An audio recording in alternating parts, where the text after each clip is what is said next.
berpisah dengan sahabat dunia akhirat. Di pagi hari yang cerah, terdengar suara indah dari kicauan burung dekat rumah. Saya terbangun dari lelapnya kesunyian tadi malam. Hari ini saya berencana mengunjungi rumah Naswa di Bandung. Naswa adalah sahabat saya semenjak duduk di bangku sekolah dasar. Saya bersahabat dengannya jika dihitung sudah ada 10 tahun. Sekarang, kami sudah menginjak bangku SMA. Sebelum berangkat ke rumah Naswa, saya izin dulu kepada ibu. Ibu, aku mau pergi ke rumah Naswa ya. Iya Aul, hati-hati di jalan ya, ucap ibuku. Saya pergi sendiri menggunakan motor karena tidak ada teman untuk pergi mengunjungi rumah Naswa. Walaupun begitu, saya tak pernah sedih karena Allah Subhanahu wa Ta'ala selalu menyertai dimanapun hambanya berada. Di perjalanan, saya merasa tidak enak hati. Benar saja, terlihat ban motor saya kempes dan akhirnya saya harus mencari tempat tambal ban. Tak lama dari itu, handphone saya berdering. Ternyata dari Naswa. Saya mengangkatnya sembari memegang motor yang mogok. Halo Aul, iya Naswa.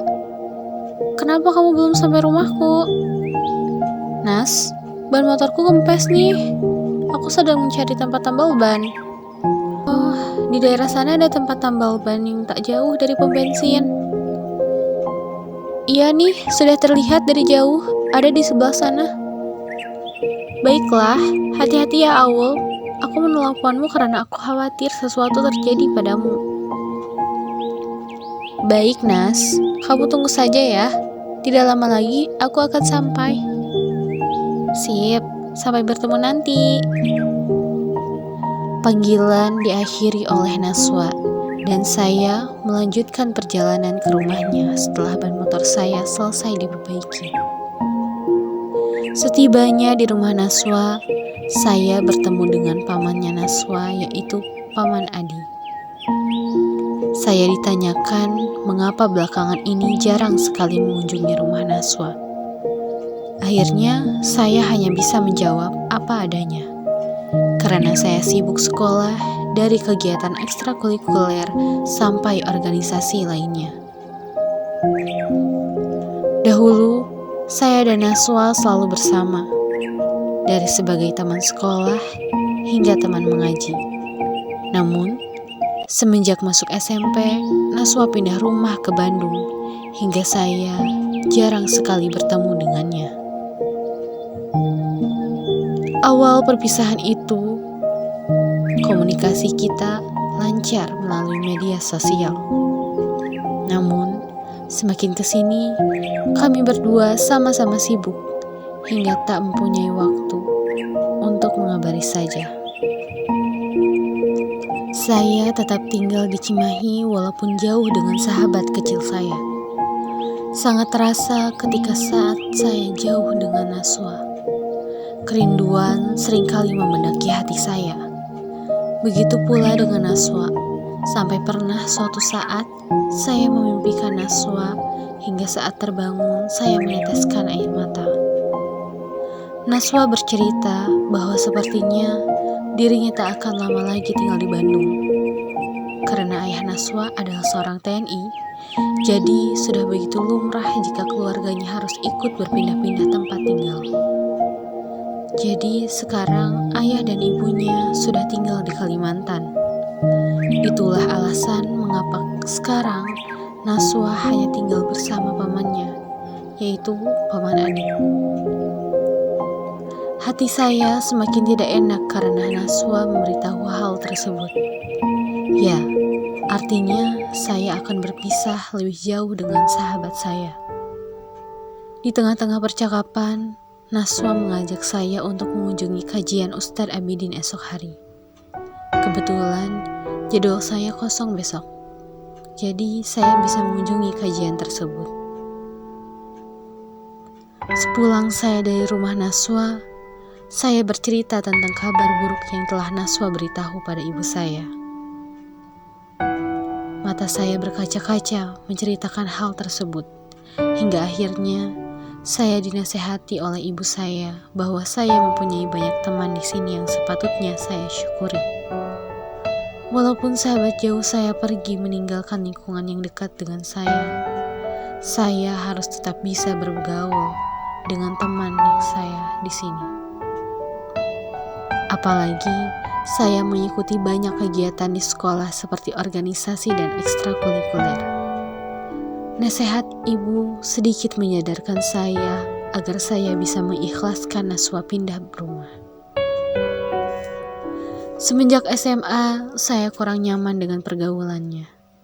Saya takut terbawa arus pergaulan yang buruk. Di satu sisi, saya merasa sangat bersyukur kepada Allah Subhanahu wa Ta'ala karena masih memberikan saya karunia, keluarga yang harmonis dan memberikan perhatian yang layaknya sebagai seorang remaja. Keesokan harinya, di pagi hari yang terasa dingin dan cerah, saya bersiap pergi ke rumah Naswa lagi untuk memenuhi janji datang ke kajian Ustadz Abidin. Sangat kebetulan saat mendengar kajian itu, ternyata tema yang diangkat oleh ustadznya yaitu tentang persahabatan dunia akhirat. Pantas saja Naswa sangat ingin mengajak saya datang ke kajian tersebut. Ustadz Abidin menyampaikan bahwa sesungguhnya sahabat yang baik adalah sahabat yang selalu mengajak pada kebaikan. Kita juga harus bisa menyaring mana orang yang pantas dijadikan sahabat dekat ataupun yang hanya sebatas teman biasa. Karena lingkungan itu sangat mempengaruhi perilaku seseorang. Sejak dahulu, Naswa terbentuk dari lingkungan yang Islami. Latar belakang keluarga Naswa adalah keluarga yang taat dalam beragama. Terlebih lagi, ayah Naswa dahulu adalah seorang guru mengaji, hingga saya juga pernah menjadi murid ayahnya. Salah satu faktor perubahan sikap dan perilaku saya yaitu karena saya berada di lingkungan yang sama dengan Naswa. Sepulang dari kajian itu, saya berpikir semua perkataan Ustadz Abidin itu benar, hingga saya merasa harus bisa mengikhlaskan Naswa berpindah ke Kalimantan. Walaupun jauh, namun saya akan tetap berusaha menjalin interaksi dengan Naswa nanti. Hingga saya dan ibu saya mengantarkan Naswa ke bandara untuk pergi ke Kalimantan bersama pamannya. Air mata yang tidak bisa membendung tiba-tiba mengalir begitu saja.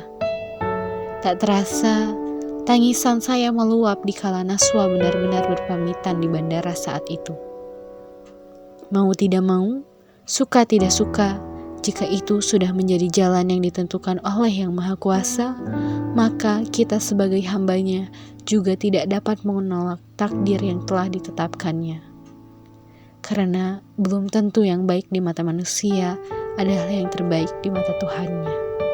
Kita tidak pernah tahu jikalau takdir yang sudah ditetapkan olehnya itu adalah jalan terbaik untuk hal yang baik yang akan datang selanjutnya. Saya berharap bisa bertemu lagi dengan Naswa di kesempatan yang diridhai oleh Tuhan Yang Maha Kuasa.